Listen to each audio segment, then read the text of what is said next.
দৰঙৰ এগৰাকী দুৰ্ভগীয়া আইতাৰ কাষত AIN লাইভ। ৮০ ঊৰ্ধৰ অকলশৰীয়া এগৰাকী আইতা, নাই থাকিবলৈ ঘৰ, পিন্ধনত কৌটিকলীয়া উৱলি যোৱা বস্ত্ৰ, অধিক সময় থাকে লঘোণে।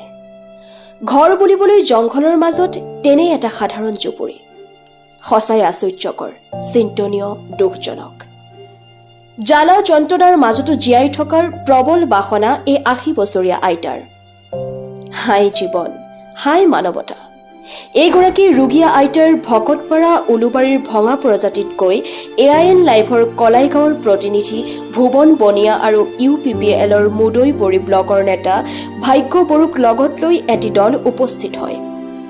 কপি কপি সামান্য কথা কোৱা আইতাই কেৱল চকুলো টুকি এটা দীঘলীয়া হুমুনিয়াহেৰে AIN লাইভৰ আগত ব্যক্ত কৰে কণ্টকময় জীৱন কাহিনী।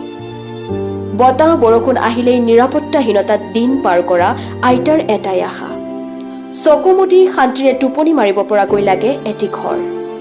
দৰঙৰ ভকতপাৰাৰ নিকটৱৰ্তী পুনিয়া উলুবাৰী গাঁৱৰ এইগৰাকী দুৰ্ভগীয়া আইতাৰ কাষত থিয় হ'ব কোন? চাওক AIN লাইভৰ এক এক্সক্লুচিভ প্ৰতিবেদন।